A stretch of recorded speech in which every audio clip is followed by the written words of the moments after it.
Fake News Extra Crispy Report. It's so finger-licking good that even you'll start to believe it's true. Stay tuned.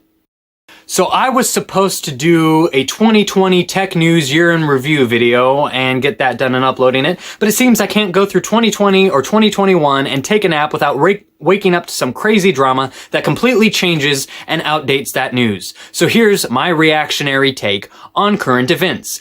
Now, unless you have been living under a rock, I think that you are familiar with January 6th, 2021, a day that will forever live in infamy and the history books, as pro-Trump supporters protested at the United States Capitol and happened to break into and storm the Capitol building, walking the halls of Congress, even some of them finally doing what Chancellor Palpatine always wanted to do, sit down and say, "I am the Senate." Now, I am not one to condone or support violence, and if you think that I'm a pro-Trump supporter by what I'm about to say in this video, let me showcase a montage of my thoughts about Trump when he ran in 2015 and 2016, and a lot of those thoughts still hold today.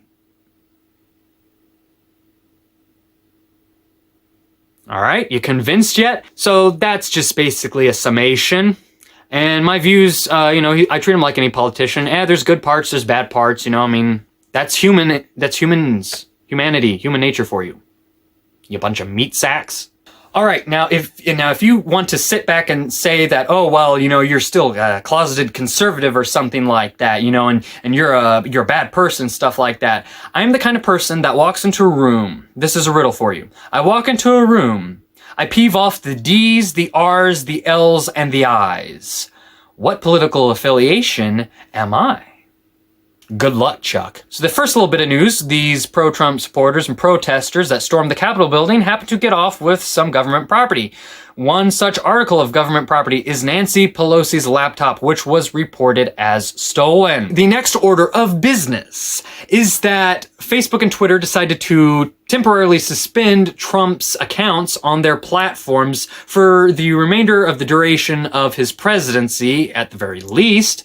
And not only did they do that, but they and other social media platforms, socialist media platforms like Twitch, Reddit, and others, they just basically removed Trump-like, pro-Trump, and more controversial conservative content from their platforms and forums completely. Now, Trump was able to appeal to Twitter by removing what they deemed were too naughty posts, and he did, and he was aptly allowed back onto the system. But I guess that was a dream, because when I woke up from my nap today, I found out that Trump was actually permanently banned from Twitter. And socialist media continues with their doublespeak and censorship by removing groups such as the hashtag walkaway group page from Facebook.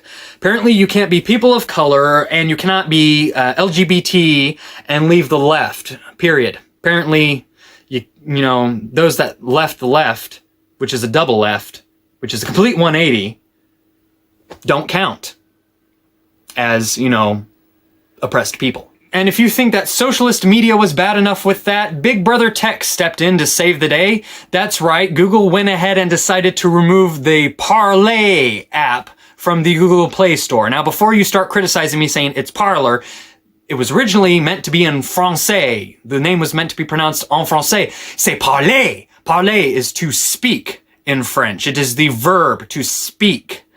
And, but, I guess a bunch of rednecks and, Americans get on and say, parlor! It's like, that joke about George Bush with, his remote control and says, hey, look, this remote's in French here. It has it has a French verb for stop. Pauser. It's pause, George.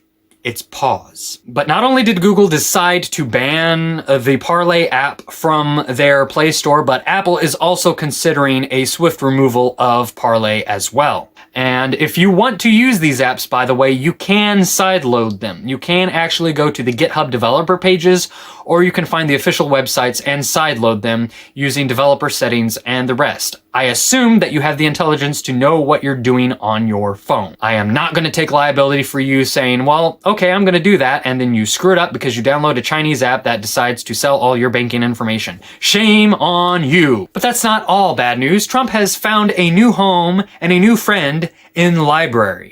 Now, before you start saying, well, they're just a white supremacist, right-wing, crazy psychopathic site, Libre accepted Donald Trump simply because they believe in complete freedom of speech, including those things that piss off people and hurt their feelings, as well as not censoring that speech, and also for historical preservation and posterity reasons, for those in the future to be able to look back and see things as they actually happen, for the true historians and not the propaganda machines of today that are going to write our history books to say one thing when actually the other thing happened. So conservatives are in a frenzy with the moving goalposts. You're told one day that this is the accepted method of behavior and speech, and you're like, okay, well, I'm right here. And then they start to move it a little bit off to the left here, and then they're saying, oh, no, hold on, you can't say this, that, or the other thing anymore. And so comedians are like, oh, okay, well, I'm still going to do this, and they just ignore it. And then, you know, people like Tim Pool and others are like, hold on, I need to get in here. Okay, I'm in here, and so this way. And then they start moving it right in the middle of it, and they're saying, no, actually, I got to be over here. So you're like, okay, I'm over here. And just the moving goalposts is not a good thing. It's going to come back to bite these leftists in the future like it did the conservative right back in the days when I was a kid. The conservative religious right had this cancel culture and all this kind of boycotting stuff going on, and it came back to bite them. And this is going to come back to bite the leftists. While they might have their 15 minutes of fame today, tomorrow is a completely different day with completely different motivations and topics driving the economy and the world. So just jumping back and forth on these goalposts is not good. And for conservatives to just go ahead and jump ship to other centralized platforms is only a temporary sanctuary, because at the end of the day, with government incentives through a pretty much Democrat-led government, as well as socialist media and Big Brother tech, they are going to be looking into trying to remove those websites. So they might be able to get rid of Parlay and their servers and BitChute and their servers, and you're not going to have your content on there anymore, and you're going to be scrambling for another place to go. The only way to avoid oppression from monopolies, corporations, the government, and other special interest groups is to go onto a decentralized, free, open platform. And there are some that do exist. And in fact, you have, for instance, like Libre running off of a protocol and stuff like that, peer-to-peer, where there's no one server and basically the computers share with each other. And so if they take out the big server here, we still got the peer chain over here. And so if someone wants to get my content, well, they can't get it from the server anymore, but they can go around contacting other computers to get to mine.